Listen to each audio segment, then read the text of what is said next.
one of the great irritants, I think, one of the things that's helping to destroy comedy in the country is the feeling that there are certain areas of American life that used to be off limits for politics, where we didn't feel like we were going to be assaulted based on our politics when we turned on our TV and we watched Johnny Carson.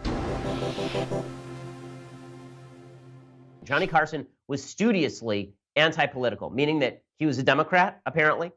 He was not a Reagan fan, although he got to know Reagan and ended up liking him. Johnny Carson was a Democrat, but you wouldn't have known that from watching Johnny Carson. Jay Leno was a sort of halfway Republican. You wouldn't have known that from watching him because Jay Leno was studiously non-political. Now all of our late night hosts have basically become political hacks, and you can see that at work. So last night, Colbert, Kimmel, Fallon, all of them are ardent leftists, and all of them have decided they need to go balls to the wall in pushing for gun control. So here's a mashup of Colbert and Kimmel and Fallon. Here are them talking about Trump's gun proposals. With the Olympics, over 90 countries have departed South Korea.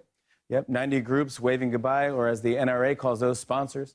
And, although gun owners, if you go into almost any business and show them your gun, you get stuff for free. It's really... Here, in reality, there was an armed sheriff's deputy on site, and it made no difference. But Trump even has an explanation for that. The reason a teacher with a handgun would be able to neutralize a shooter with an automatic weapon is because the teachers love the kids more. See, this is what happens when we elect a president who thought Paul Blart Mall Cop was a documentary. It would be ridiculous coming from anyone, but especially from Trump. He's gonna run in? Yo, when Trump ran for president, that was the first time he ran in his entire life. Come on, man.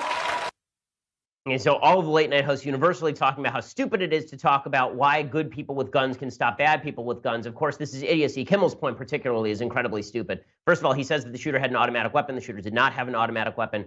People on the left who are talking about this stuff should at least learn basic terminology so they don't sound like complete morons, but they're not bothering to do that. And it's evident.